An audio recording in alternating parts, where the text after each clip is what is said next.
ouvindo bem? Tudo bem aí? Glória a Deus. O culto está aumentado aqui em casa hoje. Está ali nossa irmã Aline, está ali Mateus, está aqui a Alexandra pedindo para não mostrá-la. E glória a Deus por isso. Deus é bom. Estão ouvindo bem? Estão vendo bem? Glória a Deus. Vamos orar ao Senhor, pedir a bênção do Senhor sobre as nossas vidas essa manhã. Em nome de Jesus. Aleluia. Senhor amado, no teu nome, agradecemos por mais um dia, por mais uma vez o Senhor renovar a sua graça, a sua misericórdia sobre as nossas vidas, nos dando mais uma vez a possibilidade de mais um dia para mais um culto, mais um estudo celebrado na tua presença, Senhor. Tua mão poderosa permaneça sobre as nossas vidas neste dia. Que teu Espírito inunde o nosso ser nesta manhã, tarde, noite. Agora pela manhã estamos aqui, real e virtuais ao mesmo tempo, Senhor. Que a tua bênção esteja sobre nós, que o teu cuidado esteja sobre nós, que o teu fluir esteja sobre nós, que o teu falar esteja sobre nós, que a tua unção esteja sobre as nossas vidas, no nome santo de Jesus, nosso Senhor. Obrigado por aqueles que já estão conosco, aqueles que se juntarão a nós nessa manhã, aqueles, Senhor, que à noite estarão também conosco presencialmente no templo da IBS Ilhéus, louvando, adorando, bendizendo, recebendo a tua palavra para a honra e glória do teu santo e poderoso nome, o nome de Jesus Cristo, nosso Senhor. Guie-nos, ó Deus, para a glória do Senhor hoje e sempre, no nome de Jesus. Quero te apresentar também a vida de Nicolas, Senhor, que nós chamamos de Niquinho, aniversário dele hoje, e daqui a pouco vamos estar com ele, orando por ele, abençoando, estando junto. Para quem não conhece, é meu sobrinho de Alexandra, eu tomei para mim como emprestado, e que o Senhor abençoe a vida de Nicolas, de toda a sua família, no nome de Jesus. Que ele cresça na tua presença, Senhor, engrandecendo o teu santo nome, sendo transformado a cada dia para a glória do Senhor. Bênçãos do alto sobre a vida de Nicolas, em nome de Jesus. Amém e amém. Glória a Deus. Vamos louvar ao Senhor um pouquinho, mas sempre com graça, sempre com serenidade, sempre com muito amor nos nossos corações, no nome de Jesus. Aleluia.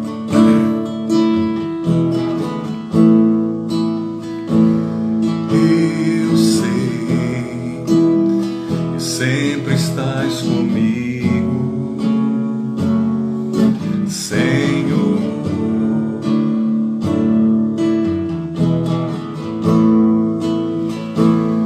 Também sei que nada acontece sem a tua vontade, mas preciso aprender a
preciso aprender a confiar em Ti.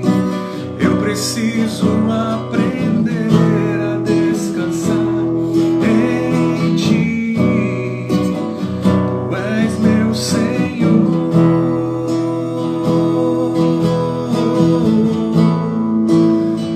Todas as coisas cooperam para o bem daqueles que Te amam. Todas as coisas cooperam para o bem daqueles que Te amam. Todas as coisas, Deus. Todas as coisas cooperam para o bem daqueles que Te amam.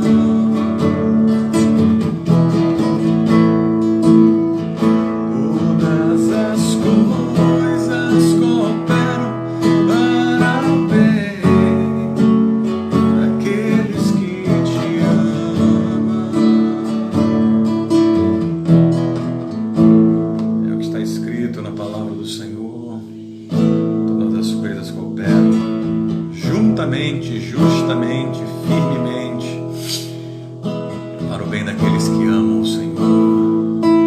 Deus abençoe a todos, no nome de Jesus, aqueles que foram entrando e eu não vi, daqui a pouco cumprimento a todos também, no nome de Jesus.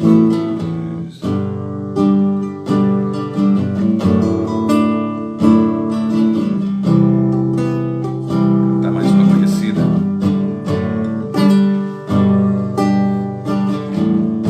Já que as misericórdias do Senhor se renovaram mais uma vez.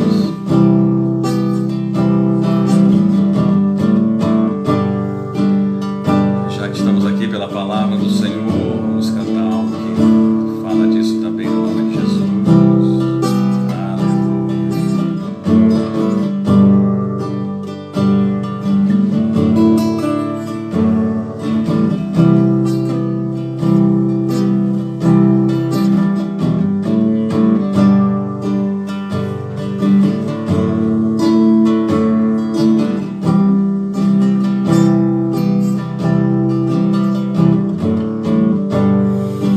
Como a corça anseia por águas,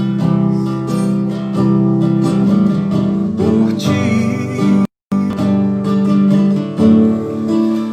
exulta o meu coração, mais que o cego deseja ver a luz. Não quero viver longe da cruz.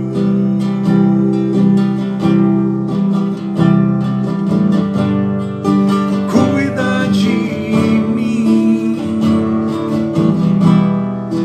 guarda o meu coração, o meu falar, o meu agir.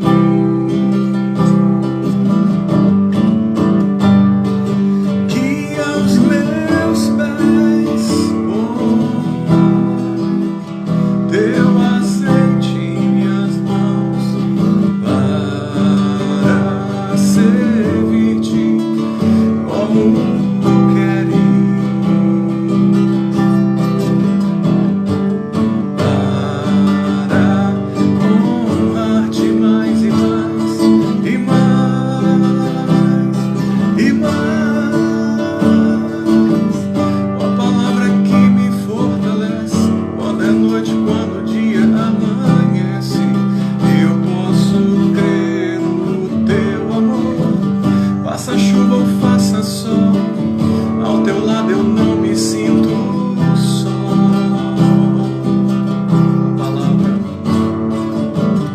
Tua palavra é que me fortalece quando é noite, quando o dia amanhece. Eu posso crer no Teu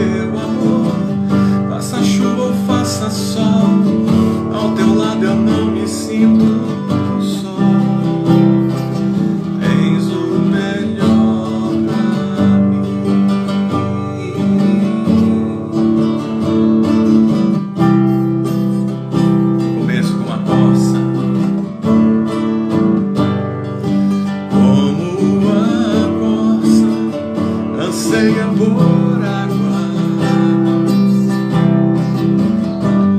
por ti exulta o meu coração, mais que o céu deseja ver a luz. Não quero viver longe da cruz.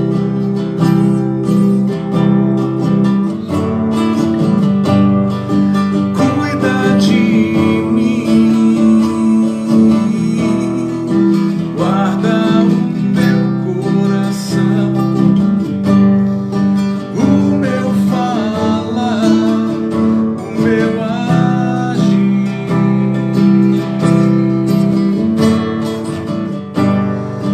Guia os meus pés, põe teu azeite em minhas mãos para servir-te como queres, para honrar-te mais e mais e mais e mais. Tua palavra que me fortalece quando é noite, quando o dia amanhece. Eu posso crer no teu amor, faça chuva ou faça sol, ao teu lado eu não me sinto só.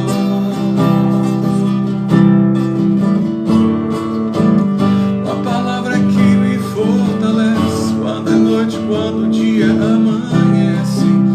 Eu posso crer no teu amor, faça chuva ou faça sol, ao teu lado eu não me sinto só. Tens o melhor pra mim, pra mim.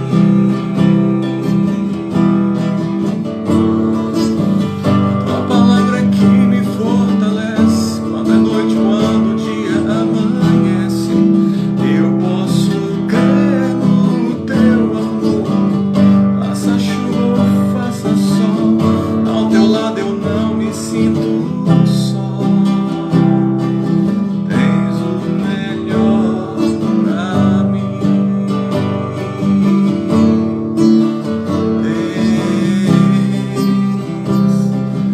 Tens o melhor pra mim.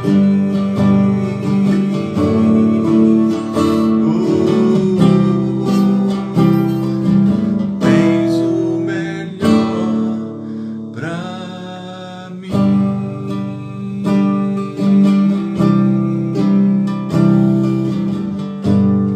O melhor do Senhor sobre as nossas vidas, hoje e sempre, no nome de Jesus. Amém e glória a Deus. Aleluia. Glória a Jesus. Deus abençoe a todos grandemente, no nome de Jesus. Aleluia. Glória a Deus. Todos bem? Deixa eu ver quem foi que entrou aqui. Flori, Deus abençoe, no nome de Jesus. Alexandra Estrava, Diaconisa Gilza, Anderson, Carlene, Nicolas, Andrew, Deus abençoe. Elionai, Moisés, Edilson, Marilene, Diácono Eduardo, Carla, glória a Deus. Gil, Deus te abençoe, minha querida, no nome de Jesus. Irmã Damares, Deus abençoe. Jardane, Deus abençoe. Ana Paula, quem mais? Celina, Diana, Jane, Diácono Jorge, Marilene, já falei de novo. Rosângela Leite, Deus abençoe. Irmã Neide, minha querida, Deus abençoe no nome de Jesus. Rafael, Deus abençoe, meu querido. Ritinha, Deus abençoe, para a glória de Deus. Rose, Deus abençoe, minha querida. Aleluia, glória a Deus. Então temos Ilhéus, temos Salvador, temos Paraíba, conosco também nessa manhã, e outros mais que assim queiram entrar e queiram estar conosco em mais essa manhã de estudo, de celebração, de gratidão a Deus por sua palavra nas nossas vidas. E Deus abençoe a todos grandemente, sejamos gratos por esse renovar das misericórdias do Senhor sobre as nossas vidas, sem a qual já teríamos sido consumidos, já teríamos sido destruídos. E que Deus nos ajude em mais esse domingo, 16 de agosto, né? Que Deus esteja conosco. Lembre disso, logo mais à noite vamos estar juntos, reunidos na presença do Senhor e glorificando o nome de Deus presencialmente no nosso templo. Espero que todos possam estar. E graças a Deus, no nome de Jesus, já desde junho, né? Se não me engano, foi dia 14 de junho que fizemos o primeiro culto presencial do nosso retorno. Então, já há 2 meses que estamos fazendo cultos presenciais. Glória a Deus, ninguém pegou Covid na igreja, participando dos cultos, ninguém foi contaminado. E eu estou falando sério, estou dando glória a Deus realmente. Então, da mesma maneira que no nosso meio pouquíssimas pessoas tiveram coronavírus, pouquíssimas pessoas, graças a Deus. Celina teve, mas ainda lá fora, né, na Suíça. Jurema teve aqui, mas no período que a igreja ainda estava fechada. Quem mais? Que eu saiba, ninguém na igreja. Então nenhum dos casos de contágio foi porque estamos na igreja cultuando ao Senhor. E glória a Deus por isso. Eu estou sendo grato mesmo a Deus por já estarmos há 2 meses cultuando ao Senhor presencialmente e ninguém foi acometido desse novo coronavírus na igreja participando dos cultos. E que Deus seja louvado, engrandecido e exaltado também por isso nas nossas vidas, no nome de Jesus. José, meu querido, Deus abençoe. Diaconisa Marli, Deus abençoe no nome de Jesus. Amém? Então tenhamos todos uma semana mais uma vez abençoadíssima, um dia rico da presença do Senhor, e vamos mergulhar um pouco mais na palavra. Ontem eu postei lá o nosso post, né, do estudo bíblico, e dizendo que o tema de hoje seria o cristão e a sociedade atual. Isso envolve uma série de coisas. Isso envolve relacionamentos, isso envolve política, isso envolve economia, isso envolve relações pessoais, sejam internas ou externas. Quando eu falo internas casa, internas igreja, internas trabalho, mas também fora até mesmo desse ambiente, como as pessoas têm se relacionado hoje em dia, inclusive com quem sequer conhece. E eu tenho alguns exemplos interessantes para testificar acerca disso, como eu tenho certeza que você tem os seus também. Então abra a sua Bíblia aí, na primeira carta escrita pelo Espírito Santo através da vida do apóstolo Paulo, primeira carta escrita à igreja aos Coríntios, o Espírito Santo falando pela boca do apóstolo Paulo, e o capítulo de número 5. Flávia, Deus te abençoe também no nome de Jesus, seja bem-vinda. 1 Coríntios 5, versículos 9 até o 12. A parte final de 1 Coríntios 5. 1 Coríntios, capítulo 5, versículos 9 ao 12. Comentário fixado aí, para que aqueles que entrem possam ver no texto que nós estamos. Rosana, Deus te abençoe no nome de Jesus. A glória de Deus. Espero que não muito longe, em breve, nós possamos estar em Salvador para conhecer algumas dessas pessoas que nos acompanham, que eu tenho conversado, acompanhado, algumas irmãs que surgiram em meio a essa pandemia, estão em Salvador, orando, pedindo até por uma IBS em Salvador, quem sabe, né? Vamos continuar orando por isso, e Deus alargue as nossas tendas para a glória de Deus, no nome de Jesus. Irmã Terezinha, Deus abençoe, para a glória de Deus. Então, acharam aí 1 Coríntios, capítulo 5, versículos 9 a 12. Antes de eu ler esses versículos, só uma lembrança. Iris, bom dia, Deus abençoe também. Só uma lembrança. O apóstolo Paulo está falando da realidade daquela igreja e do quanto é importante, o quanto é necessário observar certas coisas. O apóstolo Paulo estava até relatando um episódio de coisas que ouvia falar que eram praticadas dentro da igreja, que nem mesmo entre os ímpios era feito, nem mesmo no mundo estranho, caído, perdido, morto em Satanás naquela época, vivia. Era uma igreja contaminada por muitos aspectos da sociedade à época, mas que alguns conseguiam se livrar daquilo, como a igreja nos tempos modernos também foi contaminada por muitos aspectos da sociedade atual, da nossa cultura pós-moderna, apesar de que algumas igrejas, aí eu falo no sentido de apriscos, de congregações, de povo, têm resistido e sobrevivido a isso.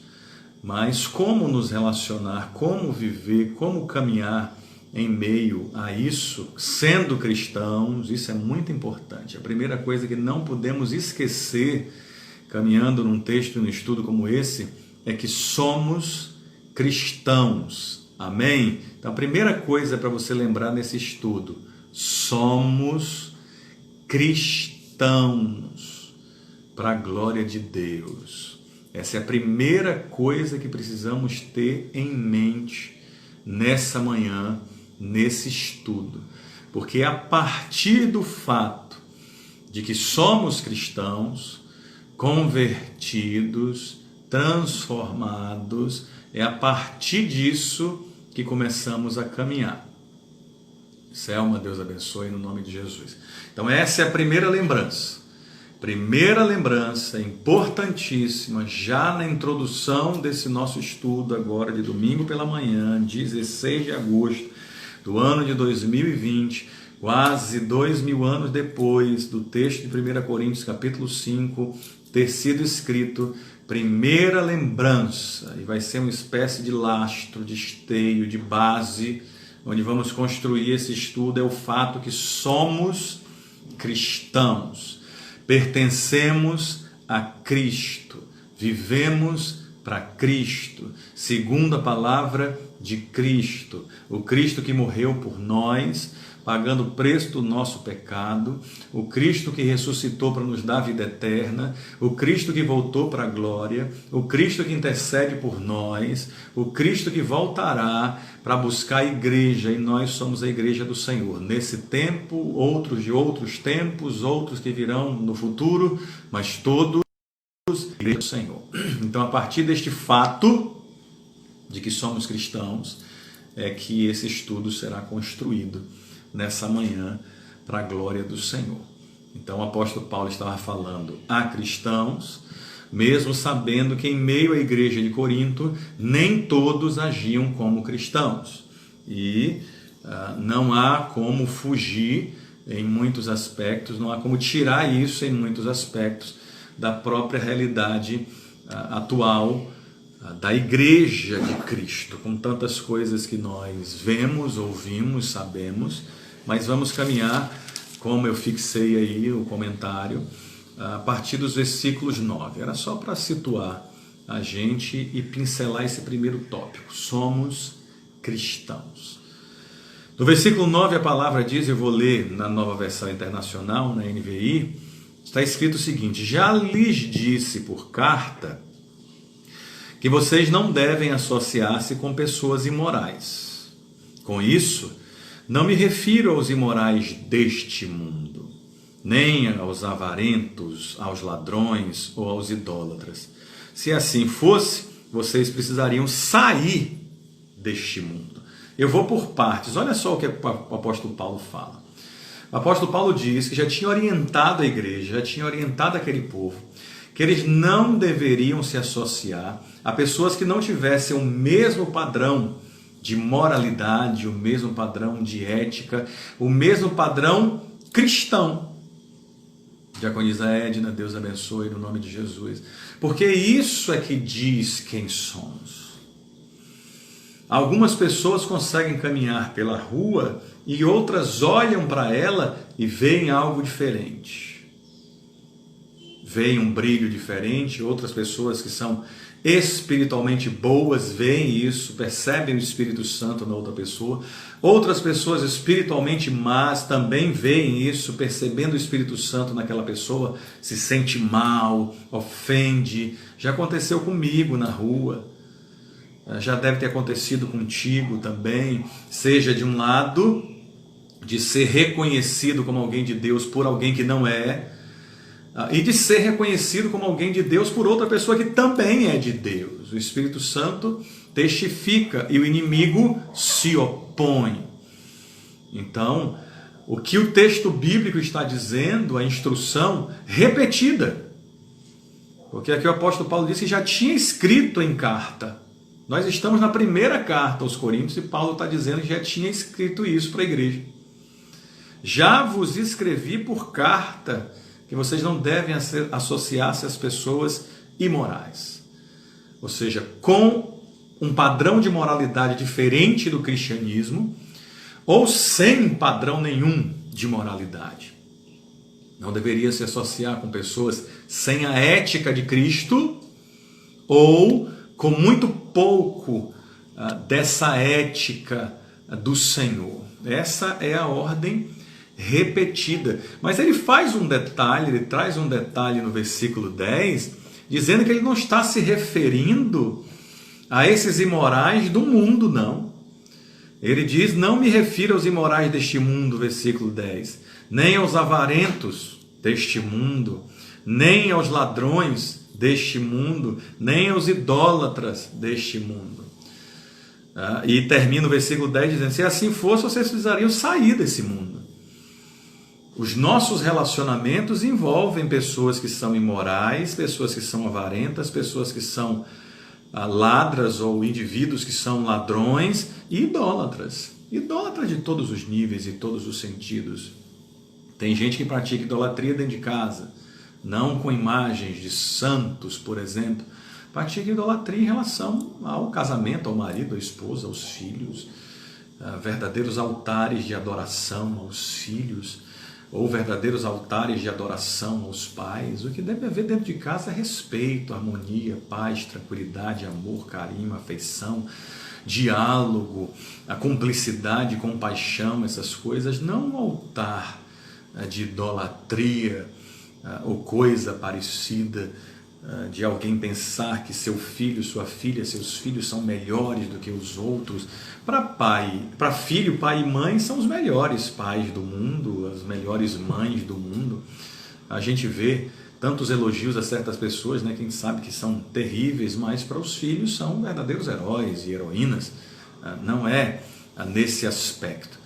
O que o texto nos diz é que os avarentos desse mundo estão aí, os imorais desse mundo estão aí, os ladrões desse mundo estão aí, os idólatras desse mundo estão aí, os pecadores deste mundo estão aí. E se não fosse para ter nenhum tipo de contato com essas pessoas, nós teríamos que ser arrancados do mundo. Ou seja, essa opção nós não temos. Uma outra observação, e a segunda desse estudo. O texto fala de situações que não temos opção. Então escreva isso aí se for o caso. O texto fala de situações que não temos opção.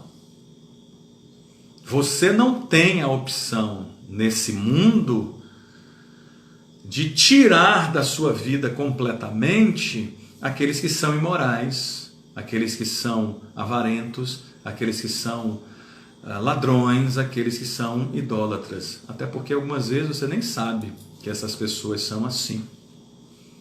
Não tem. Pode ter dentro da sua casa alguém avarento. Vai fazer o quê? Vai expulsar de casa? Pode ter alguém no seu ambiente de trabalho que seja imoral. Vai fazer o quê? Vai convencer o patrão, o supervisor, gerente, diretor, o dono da empresa a demitir aquela pessoa porque é imoral? E se o dono, o supervisor, gerente da empresa for tão ou mais imoral do que aquela outra pessoa? Estamos cercados algumas vezes de ladrões e a gente nem sabe. Talvez você já tenha sido roubado dentro de casa. Dinheiro que some, um bem que some, uma joia ou coisa parecida, roubado no ambiente de trabalho, sem contar os ladrões que roubam aquilo que não é físico, né? Não é material, os ladrões de mente, os ladrões de sentimento, os ladrões de amor, os ladrões de ética, os ladrões de moralidade, os ladrões da corrupção e tantas outras coisas, corrupção moral, corrupção ética, corrupção política, corrupção econômica, corrupção social. E o que é que se faz com o pai, com a mãe, com o avô, com a avó, com um parente, com um amigo, que você sabe que tem uma religião diferente da sua, que tem idolatria por imagens, que tem idolatria por pessoas? Faz o que além de orar? Então, existem situações que não temos o que fazer senão orar. E é o segundo aspecto que o texto em tela, o nosso estudo nessa manhã, fala. Mas o versículo 11, continuando, aí elucida algo, deixa mais clara a situação. E o versículo 11 está escrito: mas agora estou lhes escrevendo que não devem associar-se com qualquer que, olha o detalhe, qualquer que, vírgula, dizendo-se irmão, vírgula, seja imoral, avarento, idólatra, caluniador, alcoólatra ou ladrão. Com tais pessoas vocês nem devem comer. Aqui uma tradução para não devem ter comunhão. E por que isso? Porque qual foi a primeira coisa que nós falamos aqui? Qual foi o primeiro tópico que eu levantei do texto? Diz aí para mim, para ver se vocês estão atentos. Qual foi a primeira coisa que eu falei aqui? Disse que seria a base, o esteio, o lastro desse nosso estudo. Quem lembra? Escreve aí para eu ver se você está ligado, se você está atento, se você está prestando atenção, se está com a memória boa ou se está escrevendo aquilo que nós estamos falando. Qual foi a primeira coisa que eu falei e disse que seria o primeiro ponto a ser observado no nosso estudo? Cadê? Pronto, o irmão Rafael escreveu aí, Flori escreveu aí, e agora, quem estava na dúvida, eu tinha esquecido, já lembrou: somos cristãos. Somos cristãos. Então, o segundo aspecto é lembrar que existem situações e coisas nessa vida que nós não temos opção. Diácono Eduardo escreveu também: somos cristãos. A primeira lembrança. A segunda lembrança e tópico é que existem coisas que nós não temos opção em relação às pessoas, às coisas e à vida deste mundo caído. Mas um terceiro aspecto é que existem pessoas e situações, sim, que são escolhas nossas. Terceiro ponto desse nosso estudo é: existem situações e pessoas, sim, que nós temos escolha. Tati, Deus abençoe, bem-vinda no nome de Jesus. Existem pessoas e situações, sim, que nós temos escolha. Entre aqueles que são cristãos, nós temos que decidir se vamos caminhar com eles ou não. E quais são aqueles que nós caminhamos como cristãos? Aqueles que andam, que vivem, que praticam a palavra de Deus. Quais são aqueles que, se dizendo irmão, que se dizendo convertido, socialmente, estamos falando do cristão e a sociedade atual, vamos trazer para fora e para dentro da igreja, não devemos nos envolver. Aquele que é imoral, avarento, idólatra, caluniador, alcoólatra ou ladrão. Por quê? Porque essas coisas não combinam com o cristianismo. Imoralidade não combina com o ser cristão. A avareza não combina com o ser cristão. Idolatria não combina com o ser cristão. Calúnia não combina com o ser cristão. Alcoolismo não combina com o ser cristão. Roubos, ladroagens, corrupções não combinam com o ser cristão. E a palavra diz que com tais pessoas a gente não deve nem comer. A gente não deve ter contato, não deve ter comunhão, não deve ter relacionamento. E aí vem um quarto aspecto desse nosso estudo. Valéria, Deus abençoe, bom dia. Um quarto aspecto desse nosso estudo é o que está descrito aí no versículo 12 e final, quando o texto diz: pois como haveria eu de julgar os de fora da igreja? Não devem vocês julgar os que estão dentro? E o versículo 13, que é um pouquinho fora daquilo que eu marquei, mas só para não perdermos, de Deus julgará os de fora. Expulsem esse perverso do meio de vocês. O apóstolo Paulo está dizendo, e é o quarto ponto desse nosso estudo, é que alguma coisa tem que ser feita. Quarta coisa, alguma coisa tem que ser feita nesses nossos relacionamentos como igreja. Então, são coisas que nos movem e nos diz como agir, nos diz como nos comportar, porque se é errado, imoralidade, e é errado, imoralidade, avareza, idolatria e roubos, esse é um comportamento que devemos evitar e não devemos ter. Não devemos replicar, não devemos imitar, não devemos repetir. Gabriele, Deus abençoe, bom dia. E outros comportamentos, sejam de fora ou sejam de dentro. Imoralidade, avareza, idolatria, calúnia, alcoolismo, roubos, são padrões deste mundo, desta sociedade que nós vivemos e que deveria ter ficado fora da igreja. Concordam com a palavra de Deus? Você não tem que concordar comigo, não. Você tem que concordar ou discordar da palavra. Porque aquilo que você concorda ou aquilo que você discorda não é necessariamente do seu pastor. Aquilo que você concorda ou discorda é necessariamente da palavra. Porque eu não prego outra coisa senão a palavra de Deus. Eu não uso técnicas de coaching, eu não uso técnicas filosóficas, eu não uso nem algumas técnicas teológicas, apesar de me ser permitido usá-las. Então, qualquer concordância ou discordância é com o texto bíblico. E está claro no texto bíblico que o mundo está cheio de imorais, avarentos, ladrões, idólatras. E nós convivemos com essas pessoas. E quando se fala do mundo, não há o que ser feito.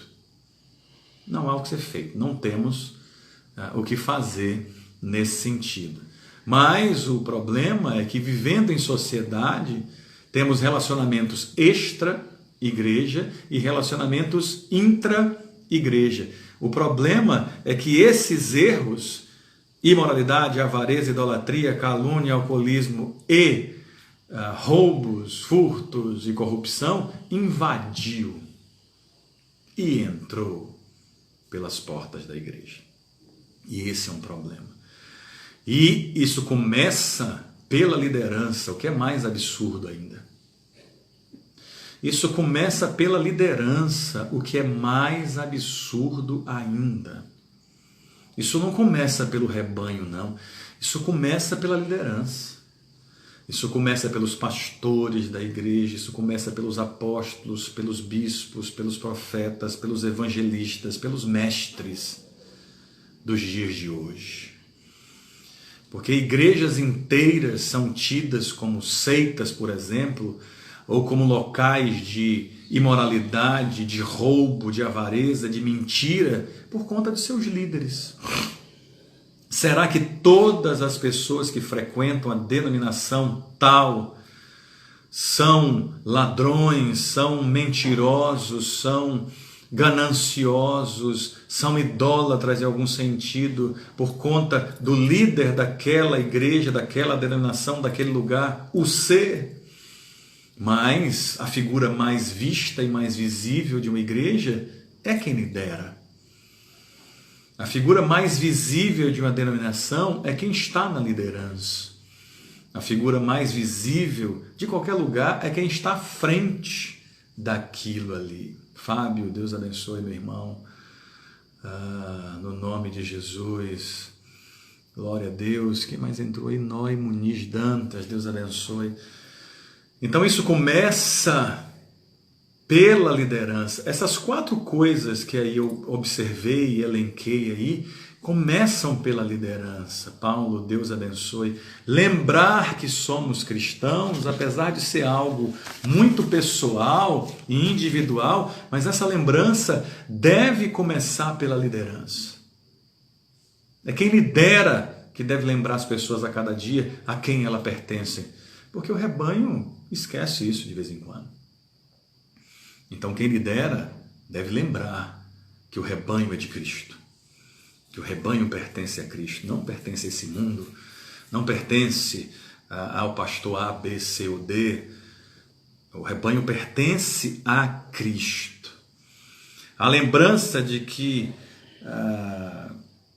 não temos como resolver certas coisas ou tirar certas pessoas ou situações das nossas vidas porque estão perdidas, estão mortas no mundo e não temos jeito, temos que nos relacionar com algumas dessas pessoas, extra igreja. Essa lembrança tem que partir da liderança. Quem está falando aqui, quem escreveu por instrução divina, foi um apóstolo falando ao rebanho, um líder, um homem de Deus falando ao rebanho de Cristo em Corinto. E a todos nós hoje, e a todo mundo que lê um texto quanto esse. Lembrar que existem pessoas e situações, sim, em que temos escolha, aí falando de dentro da igreja, essa lembrança tem que partir da liderança. Tem que partir de quem lidera, quem tem responsabilidade, quem tem unção para isso. Como também a lembrança de que alguma coisa tem que ser feita, também tem que partir da liderança. Então, esse tipo de coisa quando acontece, imoralidade, avareza, idolatria, calúnia, alcoolismo, roubos, fraudes, enganos, isso normalmente começa pela liderança da igreja, o que é uma tragédia. Mas também não podemos esquecer que todas as heresias que surgiram nesses 2000 anos de história do cristianismo nasceram dentro da igreja. A necessidade do coração de alguns, ai, Deus abençoe, seja bem-vinda no nome de Jesus, o sentimento que existe no coração de alguns de fazer com que a palavra se adapte a si e não da pessoa que deve se adaptar à palavra.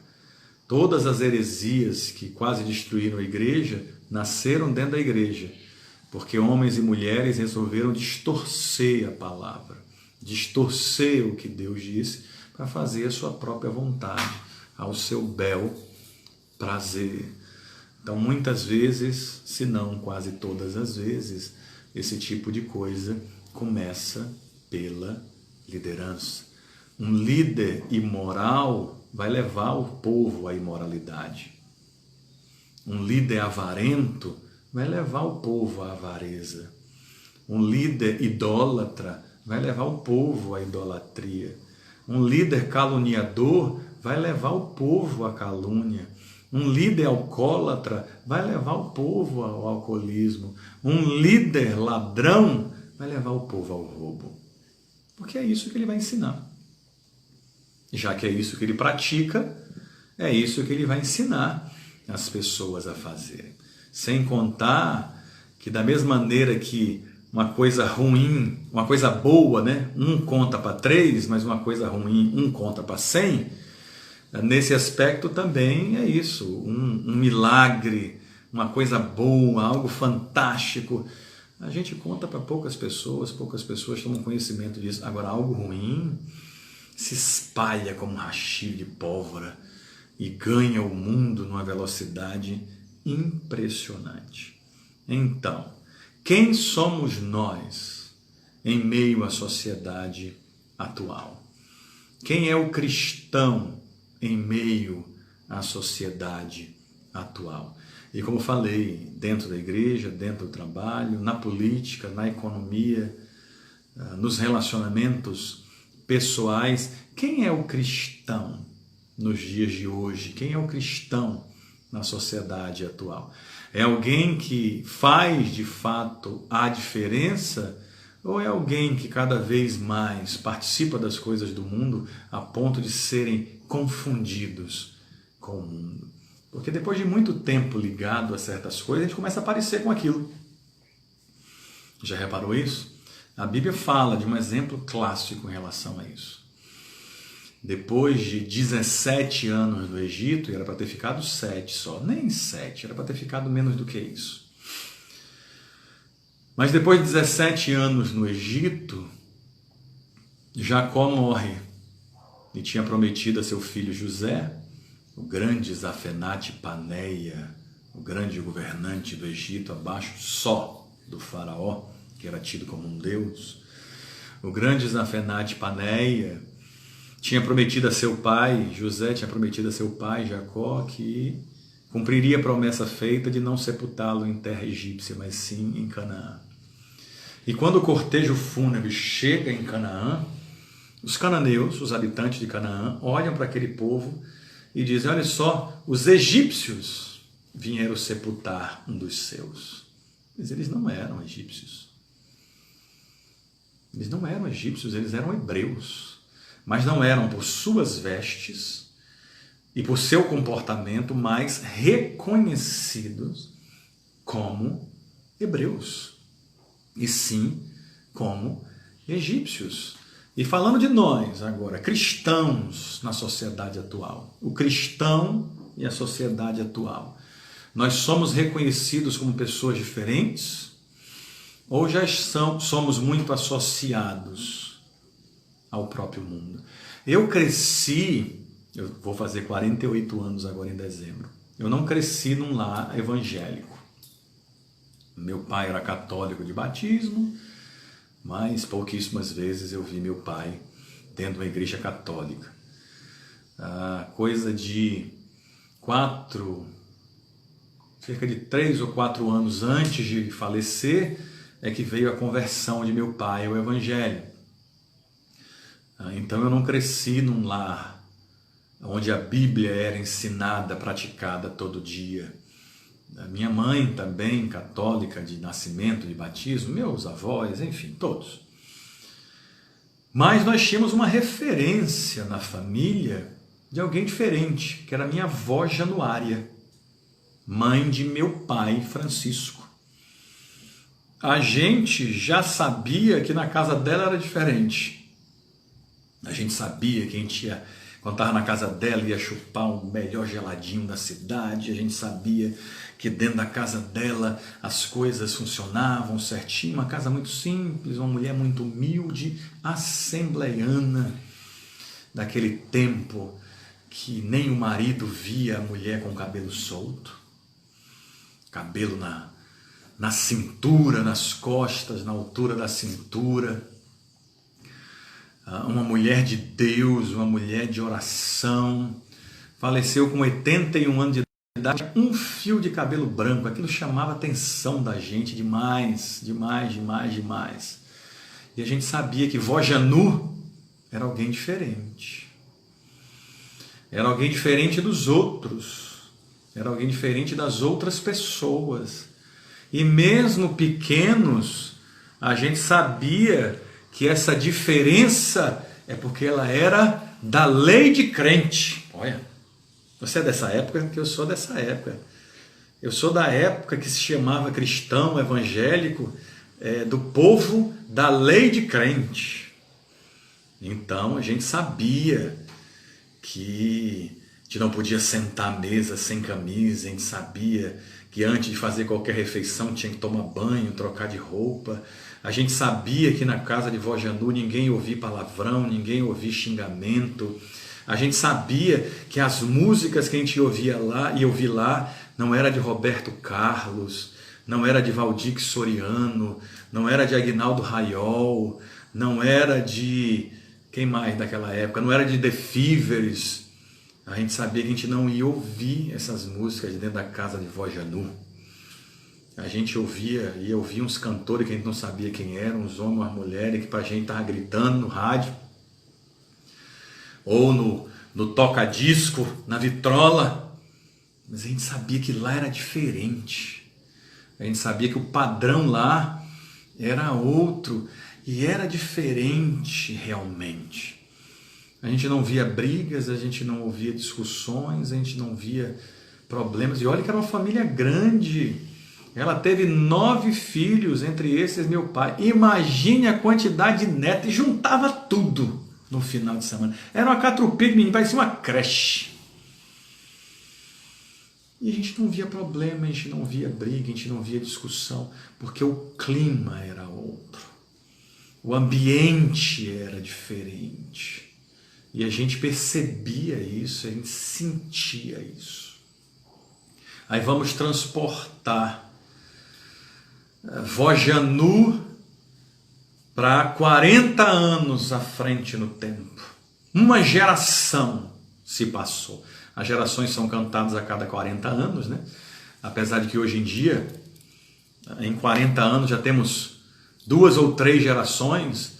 Tem pessoas aí que já têm filhos com 17, 18, 20 anos de idade, e seus filhos com essa mesma idade também já têm filhos. Então, no intervalo aí de 40 anos, já estamos falando não de uma geração indo para a segunda, já estamos falando de 2 gerações indo para a terceira. Mas vamos usar o modelo bíblico de que uma geração era contada a cada 40 anos. Pegando Vó Janu e trazendo 40 anos dela no futuro, se viva fosse, e para a gente, trazendo ela do passado, colocando no nosso presente. O que ela acharia do cristão na sociedade atual? O que é que ela veria disso? Vamos mais além, vamos puxar o apóstolo Paulo, de quase 2000 anos atrás, para os dias de hoje. Se o apóstolo Paulo fosse escrever uma carta, Averaldo, Deus abençoe, se o apóstolo Paulo fosse escrever uma carta à igreja em Ilhéus, se o apóstolo Paulo, inspirado pelo Espírito Santo, fosse escrever uma carta à igreja evangélica no Brasil, o que estaria escrito nessa carta? Meu Deus! Meu Deus! Como diz um pastor amigo meu do Rio de Janeiro, meu Deus! 5 meses de pandemia, de isolamento, se não completamente, parcial. E muitas coisas foram vistas e foram percebidas e foram sentidas e vivenciadas. Muitas delas passam por imoralidade, por avareza, por roubos, por idolatria, por calúnia, por alcoolismo e outras tantas coisas mais. Alexandre e eu estávamos assistindo um telejornal, é um talk show, né? Um programa na CNN, à noite, apresentado por um historiador, que também é um pseudo-filósofo, 2 jornalistas e um enólogo, um especialista em vinhos, né? E nessa pandemia, só o consumo de vinho cresceu cerca de 20%.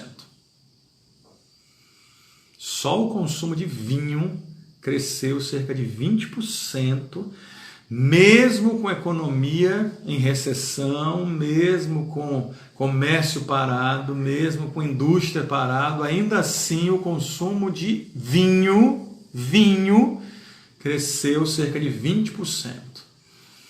Eu não sei nem dizer o crescimento das outras bebidas, como o programa não estava falando disso aí, de outras bebidas exclusivamente de vinho, só o consumo de vinho cresceu 20%, com a economia em recessão.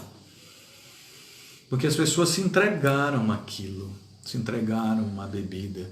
E eu tenho certeza que alguns de nós, cristãos, também. Não que eu defenda a abstinência, não. Cada um faz sua vida o que você quiser. Se você quiser beber vinho, você beba. Se você quiser beber cerveja, você beba. Se você quiser beber conhaque, você beba. É com você e Deus. Não sou eu que vou julgar a sua vida, não. É o Senhor. Então, isso não me diz respeito.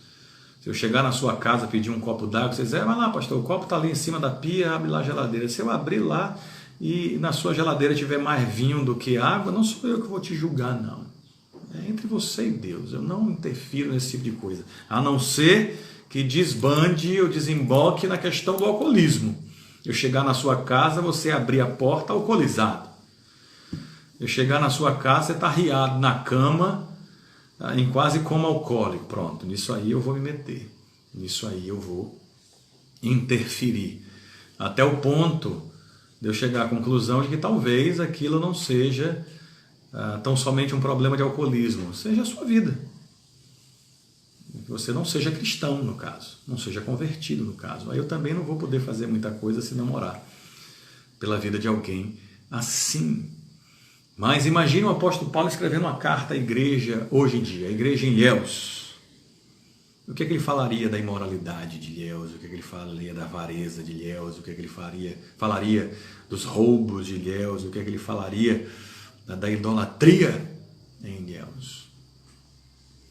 Ontem de madrugada, meia-noite e pouca, a gente começou a ouvir aqui em casa a queima de fogos de artifício. Muitos, mais de meia hora de fogos de artifício sendo estourados. Você que é daqui sabe do que se trata. O que é que o apóstolo Paulo falaria disso? Eu falei de 5 meses de pandemia, né? Mais 2 meses que já estamos fazendo cultos presenciais. Foram cerca de 3 meses. Cerca de 3 meses de igreja fechada. As pessoas enviando seus dízimos e suas ofertas para a conta da igreja diretamente. Em 3 meses teve gente que não mandou uma oferta, de R$1 que fosse. O que é que o apóstolo Paulo falaria da igreja em Ilhéus, da igreja na Bahia, da igreja no Brasil, da igreja no mundo, hoje em dia, a partir desses 4 pontos que eu elenquei, que eu trouxe aí, desse texto de 1 Coríntios, capítulo 5, versículos 9 ao 12, principalmente. Já parou para pensar nisso? Como está o cristianismo na sociedade atual? Como estamos nós, cristãos, na sociedade atual? Aí vamos entrar em alguns detalhes na segunda live. Essa vai cair e eu já vou abrir outra, no nome de Jesus.